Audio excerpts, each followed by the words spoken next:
Hey guys, কি খবর? সবার কি অবস্থা? আজকে কতদিন পরে আমি ক্যামেরাটা হাতে নিলাম। আপনারা সবাই কেমন আছেন? আমি তো ভীষণ ভালো আছি, খুব সুন্দর সামার এনজয় করছি, কিন্তু আসলে ভিডিও করার আমার একদমই সময়ই হয় না। তো ভাবলাম যে এত সুন্দর একটা জায়গায় ঘুরতে এসেছি, অথচ এরকম একটা জায়গার মেমোরি থাকবে না, তো এই জন্য আজকে একটা ভিডিও করছি সবার জন্য। আমরা এখানে এসেছি গতকালকেই, কিন্তু গতকালকে আর আমরা ভিডিও করিনি। তো এই যে বাসাটা দেখা যাচ্ছে এবং এই যে সামনের জায়গাটা, এটা বেসিক্যালি হচ্ছে একটা এয়ারবিএনবি হাউস। আমরা এই হাউসটা নিয়েছি আমাদের এই ট্রিপের জন্য। তো এটা একটা খুব ছোট্ট একটা ট্রিপ। আমরা যেই জায়গাগুলোতে যাওয়ার প্ল্যান করেছি সেগুলো আসলে দিনে যেয়ে দিনেই ফিরে আসা যায়। সাধারণত যারা সিয়াটল বা রেডমান এরিয়াতে থাকে তারা এটা ডে ট্রিপ হিসেবেই নেয়, কিন্তু যেহেতু এখন আমাদের সাথে বেবি আছে, আরিশ আছে, তো এই কারণে আমরা দেখা যায় যে আগের মতো খুব বেশি জার্নি করি না, সো দ্যাট ওর কষ্ট না হয়, ওর খাওয়া দাওয়ায় কোনো সমস্যা না হয়। এই কারণে আমরা এমন একটা জায়গায় বাসাটা নিয়েছি যেখান থেকে খুব বেশি ড্রাইভ করা লাগবে না, আবার জায়গাটা ঘুরেও আমরা চলে আসতে পারবো। তো এই কারণে গতকালকে আমরা আসলে বাসাতে এসেছি এবং বাসাটাতে আসার পর এত ভালো লেগেছে ভিতরটা, এবং স্পেশালি বাইরের এই অংশটুকু।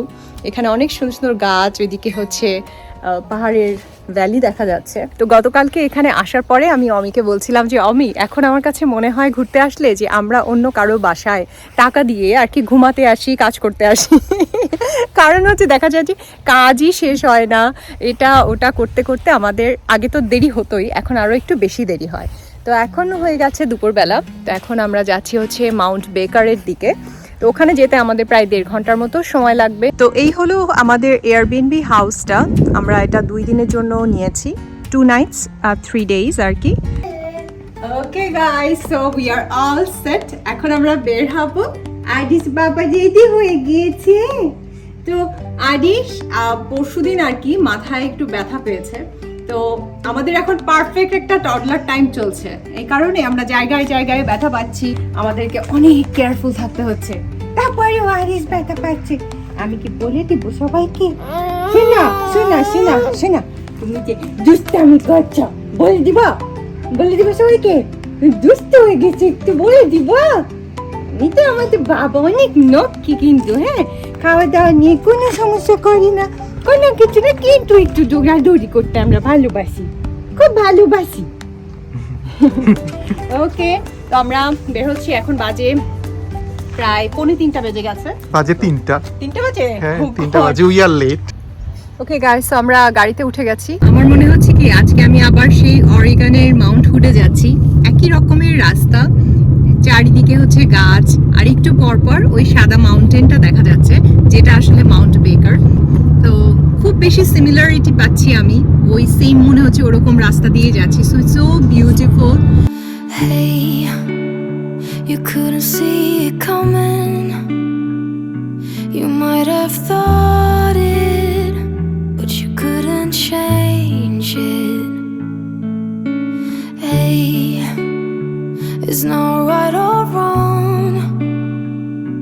It's about trying, find the silver lining. Rain and fire, highs and lows, you name it. Cold and warmth, laughs and cries, you have it. The world goes by, and by the time it does, you missed it. You didn't see it, flew by. Okay guys, তো আমি একটা জায়গায় না নেমে পারলাম না, আরিশকে আর এখন বের করলাম না, কারণ আমাদের দেরি হয়ে যাবে এই কারণে। তো এটা হচ্ছে একটা লেক, এখানে হচ্ছে ওই মাউন্টেনটার একটা রিফ্লেকশন পড়ে, তো এখান থেকেও অনেকে ছবি তোলে। তো আমি যেহেতু গাড়ির ভিতরে, তো আমার হয়তো আজকে ছবি তোলা হবে না, বাট আমি সবাইকে জায়গাটা দেখাই। এটার যে কত ছবি আমি ইনস্টাগ্রাম এবং ফেসবুকে দেখেছি, অ্যান্ড ফাইনালি আমি এখানে। ও গড, তো দেখাই, এটার জন্য আমাকে সামনে কিছুটা হেঁটে যেতে হচ্ছে। কি যে কোয়াইট, কোনো আওয়াজ নেই, পাখির আওয়াজ শোনা যাচ্ছে, বাট আমি এক্সাইটমেন্ট ধরে রাখতে পারি না, এই জন্য আমি জোরে জোরে কথা বলি। I should not. Okay, look, oh wow, just wow. এই মাউন্টেনটার রিফ্লেকশনটা হচ্ছে এই লেকের উপরে পড়েছে। মানে একটা ছোট্ট, এটা ঠিক লেক বলা যায় না, আমার কাছে মনে হচ্ছে যে একটা পুকুরের মতো আর কি। এই নিচের রাস্তাটা মনে হচ্ছে একদম snake road guys, look at this.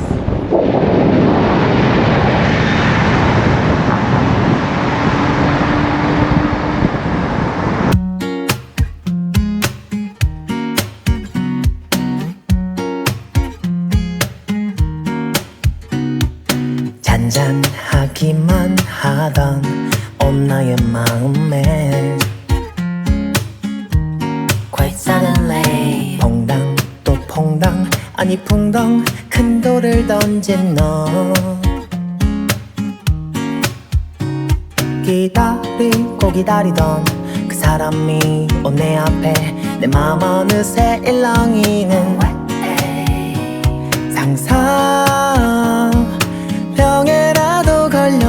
I'm so grateful for this life যে বাসা থেকে মাত্র 2-3 ঘন্টা ড্রাইভে যে এরকম সুন্দর সুন্দর সব জায়গা দেখতে পারি। I'm so grateful guys. Oh my god, পুরা আঁকা বাঁকা রাস্তা। 이만한 나 눈 감아도 그대만 보여요 터질 것 ওকে গাইস, সো আমরা চলে এসেছি। এত সুন্দর একটা ড্রাইভ ছিল, আমি কি বলবো, আমার মানে মুগ্ধ, আমি লিটারালি মুগ্ধ। আমার জায়গায় জায়গায় নামতে ইচ্ছা হচ্ছিল, বাট আমার মনে হলো যে রাস্তাগুলো এমন এখন না নামি সোজা একদম স্পটে চলে আসি। তো আমরা একদমই আমাদের মেইন স্পটে চলে আসছি। তো এই যে আমার সোনা বাচ্চা আরিস একটা ঘুমও দিয়ে নিয়েছে মাঝখানে, আই এম সো হ্যাপি। তো আমি তো সানগ্লাস পরেছি। আরিস, তুমি কি এখন তোমার সানগ্লাসটা পরবে নাকি? দেখি তো আজকে সানগ্লাস পরাই তো, দেখি তো কেমন দেখে যায়, দেখি তো। Wow, you look so cute বাবা। ওয়াও আরিস, তুমি রেডি? বাবা কোলে উঠছো। ওকে, তো প্রচন্ড রোদ্দুর লাগছে, প্রচন্ড গরম লাগছে। সামহাও এখন মনে হচ্ছে যে রোদ্দুর আমাদের খুব কাছে, তাই না? কারণ আমরা অলমোস্ট লাইক 6000 ফিট অ্যাবাভ। আচ্ছা, এই কারণে তো আমরা প্রায় 6000 ফিট অ্যাবাভ আছি।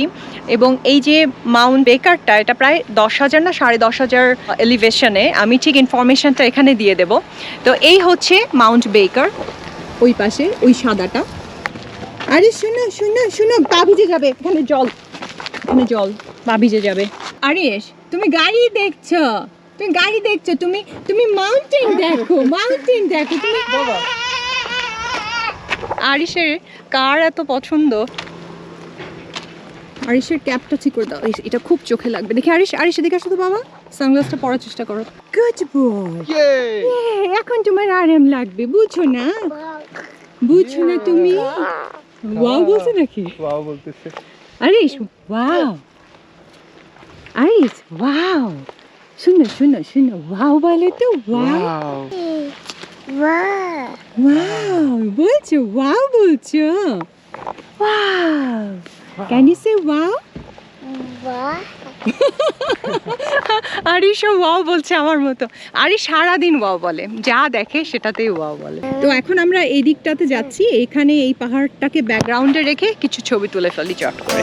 media botella pensando en ti me emborracho en mi cuarto cuando llegas tú te pones pa' mí subiendo toda la noche god, আমি আসলে এক্সপ্লেন করতে পারবো না আমার কতটা আনন্দ হচ্ছে, স্পেশালি আরিশ থাকার কারণে। এরকম জায়গায় তো আমি আর অমি কত ঘুরেছি, কিন্তু মানে আরিশকে নিয়ে এটা প্রথমবার, অন্যরকম লাগছে আমার অনেস্টলি।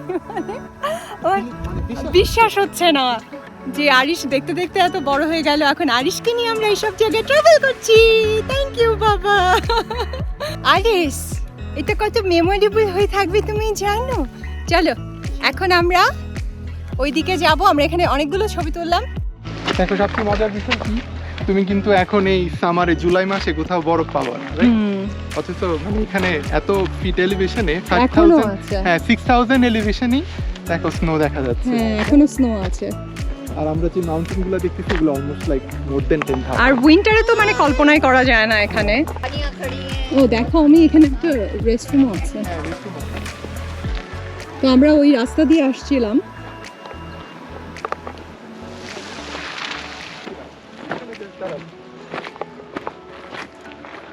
ভালো একটা পার্সপেক্টিভ বাবা।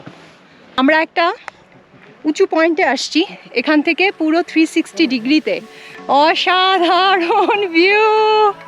এটা আসলে আমার এই সামারের খুবই মেমোরেবল একটা ট্রিপ হয়ে থাকবে। এত এত মজা পেলাম, স্পেশালি দুইটা মাউন্টেন একসাথে হওয়াতে হ্যাঁ, দুই হ্যাঁ। ধরনের ভিউ, রাইট? রাইট, খুবই সুন্দর। অ্যাকচুয়ালি আমরা যেই মাউন্টেনটা দেখার জন্য এখানে আসছি, মাউন্ট বেকার, সেটা কিন্তু আমাদের অপোজিট সাইডে একদম। ওটা হচ্ছে পুরো বরফে ঢাকা এখনও, এই গরমের মধ্যেও কিন্তু পুরো সাদা বরফ, এবং এটা হচ্ছে একটা ভলক্যানো বেসিক্যালি, যেটা আর কি বরফ দিয়ে ঢাকা।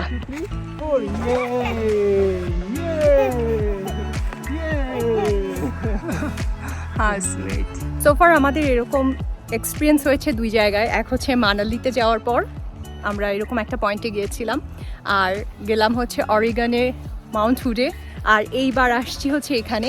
তো তিনটা কম্পেয়ার করলে স্টিল নাম্বার 1 অবভিয়াসলি মানালি, আর আমি সেকেন্ড বলবো হচ্ছে এটা, আর থার্ড বলবো হচ্ছে অরিগন, বিকজ এখানে পাহাড়গুলো খুবই সুন্দরভাবে ভিজিবল ছিল, আর রাস্তায় যে জঙ্গলগুলো ফেলে এসেছি সেগুলো মনে হচ্ছিল খুবই গভীর, এবং এটা কিন্তু একটা ন্যাশনাল পার্কও, সো এখানে ড্রোন ওড়ানো অ্যালাউড না।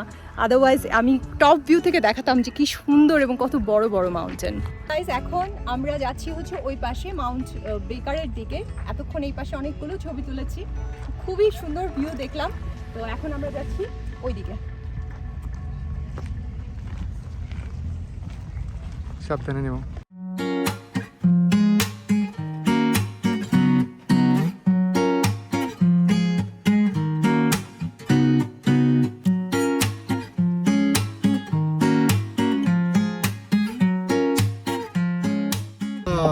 তো আমাদের আসলে অসম্ভব গরম লাগছে, কিন্তু আমার তো আর কোনো কাপড় চোপড় আমি আনি নাই, কিন্তু আরিশের ড্রেসটা আমি চেঞ্জ করে দিব, আদারওয়াইজ ওরা আসলে, কারণ উইন্টারের পোশাক পরে আছে, কিন্তু এখানে লাইক টোটালি আমরা ঘেমে যাচ্ছি। তো আমরা নিজেরা আর ওরকম পোশাক আশাক কিছু আনিনি, তো আরিশকে একদম ইজি পোশাক পরালাম, প্রপার সামার। তো আরিশ ড্রেস চেঞ্জ করে ফেললো, মানে সন্ধ্যা 6টা বাজে, বাট তারপরেও হ্যাঁ কি তাপ, ভীষণ তাপ। এবং তার চেয়ে মজার বিষয় জুলাই মাসেও বরফ দেখা যাচ্ছে। হ্যাঁ मंजिल से बेहतर लगने लगी ये रास्ते। এই গানটা হচ্ছে আমার একদম জাতীয় সঙ্গীত। এই সব জায়গায় আসলে হাম জো চলনে লাগে, যারা আমার পুরনো ভিউয়ার তারা সবাই জানে, আমি এখানে আসলে আমি পুরো সময় এই গানই গুনগুন করতে থাকি। অন্যান্য সময় সুবর্ণাকে মানে নিয়ে টাইনে নিয়ে যাওয়া যায় না, যে হয়েছে হয়েছে চলো চলো যাই, আর এখন সুবর্ণা আমাকে টেনে নিয়ে যাচ্ছে মাথার মধ্যে। আমি বলতে চাচ্ছে যে অন্য সময় কোনো স্পটে গেলে আমাকে নিয়ে আসা যেত না, হ্যাঁ। আর এখন আমি সময় দেখতে থাকি যে কখন সানসেট হবে, কখন সেফ যাওয়া। হ্যাঁ, এই চেঞ্জগুলো তো অবশ্যই আসছে। যে বাবাকে এখন অনেক রিল্যাক্স লাগছে। হ্যাঁ, আরিশের মুখে এখন কথা ফুটছে। আরিশকে আমি একটা নতুন এক্সপিরিয়েন্স করাতে যাবো। বাবা তুমি কি স্নো ধরবা? বাবা এগুলো হচ্ছে সব বরফ গলা জল, এখনো কিছু কিছু জায়গায় এরকম বরফ আছে। উইন্টারে তো আমি কল্পনা করতে পারি না এখানে আসার, প্রচন্ড রাস্তায় বরফ পড়ে থাকে। বেবি বেবি খার বলছো?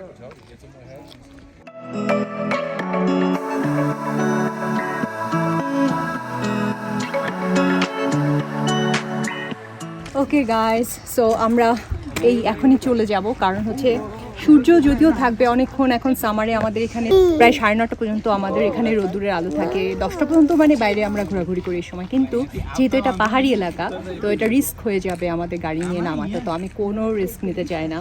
আগে হলেও নিতাম, এখন যেহেতু আরিশ থাকে আমাকে এক্সট্রা কশাস থাকতে হয় সব ব্যাপারে, তো এই জন্য আমরা চলে যাচ্ছি। তো কি বলবো গাইস, মানে আমার লাইফের আই থিঙ্ক খুব বেশি সুন্দর দিনগুলো এখন যাচ্ছে। আরিশ আস্তে আস্তে বড় হয়ে যাবে এবং এই দিনগুলো আমার জন্য আসলে খুবই মেমোরেবল হয়ে থাকবে, আরিশকে নিয়ে এভাবে ঘুরে বেড়ানো। তো এই আর কি, তো আজকের ভিডিও আমি এখানে শেষ করছি, আপনাদের সাথে আবার দেখা হবে অন্য একটা ভিডিও নিয়ে। সে পর্যন্ত সবাই ভালো থাকবেন, বাই গাইস।